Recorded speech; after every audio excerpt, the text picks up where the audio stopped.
যে গাছটি আপনার বাড়িতে যদি থাকে ইনশাআল্লাহ তাআলা ওই গাছের উসিলে আপনার কোনো অভাব থাকবে না। এটা আমার কথা নয়, এটা কিন্তু বুখারীর বর্ণনা। আল্লাহু আকবার। হযরত ওমর রাদিয়াল্লাহু তাআলা আনহু তিনি বললেন, বিশ্বনবী বলেছেন, তোমাদের ঘরে যদি, তোমাদের বাড়ির আঙ্গিনায় যদি অথবা বাগানে যদি এই গাছটি থাকে, তাহলে তোমাদের ঘর থেকে অভাব দূর করে দিবেন একজন, তিনি কে?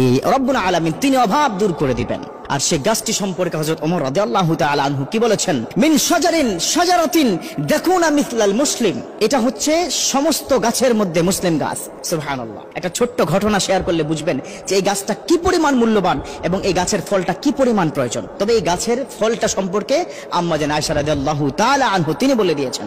আম্মাজান বলেছেন, যার ঘরে ওই গাছের ফল নেই তার ঘরে কোনো খাবারই নেই। বিশ্বনবী সাল্লাল্লাহু আলাইহি ওয়াসাল্লাম ওই গাছের ফলটি প্রতিনিয়ত খেতেন, কোনোদিন বাদ যায়নি যে তিনি খাননি, প্রচন্ড পরিমাণ তিনি পছন্দ করতেন। এবার লক্ষ্য করুন, আমার নবী সাল্লাল্লাহু আলাইহি ওয়াসাল্লাম যেই গাছের ফলটি পছন্দ করতেন সেটা আমাদের পছন্দ করার কি দরকার আছে না নাই? এটা গ্যারান্টি দিয়েছেন, এটা হচ্ছে মুসলিম গাছ।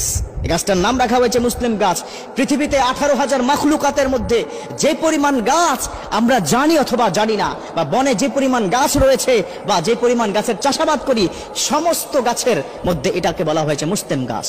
মিন শাজারাতিন দাকুনা মিসলাল মুসলিম। এটা মুসলিম গাছের মতো, এটা মুসলমানের মতো। সুবহানাল্লাহ। একটা ছোট্ট ঘটনা বললে আপনারা আশ্চর্য হবেন এই গাছের কি পরিমাণ পাওয়ার আল্লাহ পাক দান করেছে। অতএব আজ থেকে আমি বলার পর এই গাছটা কিন্তু আপনারা খুব বেশি পরিমাণে রোপণ করার চেষ্টা করবেন, চাষ করার চেষ্টা করবেন। পারবেন তো ইনশাআল্লাহ তাআলা?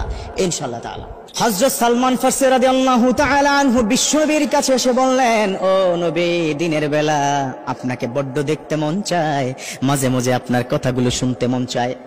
নবী, আমি আপনাকে দেখতে পাই না, আপনার কাছে আসার কোনো সুযোগ নাই, কারণ আমার মনে আমাকে আসতে দেয় না। তিনি ছিলেন একজন মুনিবের কৃতদাস। তিনি অত্যন্ত কঠিন হৃদয়ের মানুষ ছিলেন, কাফের ছিলেন। এই সালমান ফারসি রাদিয়াল্লাহু তাআলা আনহু তিনি ছিলেন কৃতদাস। তিনি বলেন, ও নবী, আপনার কাছে আসতে চাই।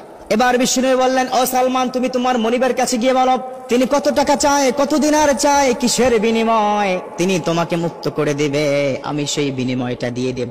তবু তোমাকে আমি সেখান থেকে মুক্ত করে আনবো রে সালমান ফারসি, তোমাকে মুক্ত করে নিয়ে আসবো, বলো কত চায়।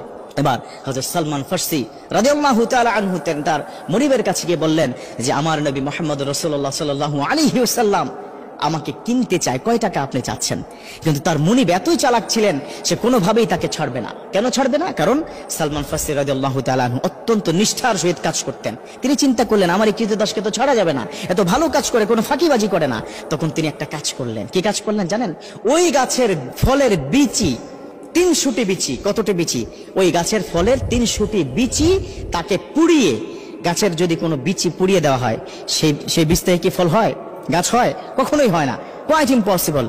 পুরানো কোনো বিচি দ্বারা কোনো গাছ হবে না। আল্লাহু আকবার।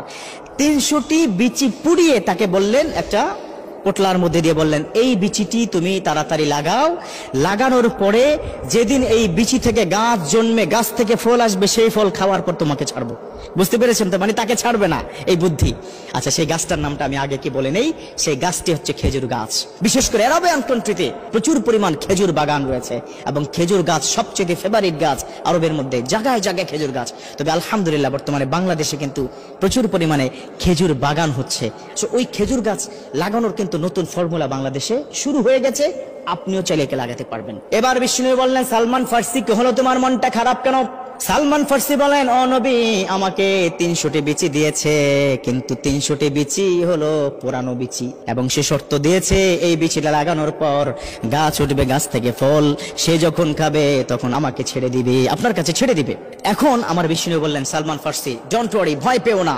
আলী রাদিয়াল্লাহু তাআলা আনহুকে বলছে, কাম টু মি, আমার সাথে আসো। আসার পরে এই 300টি বিচি, পুরানো বিচি নিয়ে আমার রাসূল বললেন, হাদিসের বর্ণনায় বললেন, তোমরা আমার সাথে আসো, আমি এই বিচিগুলো লাগাবো। তবে শর্ত হলো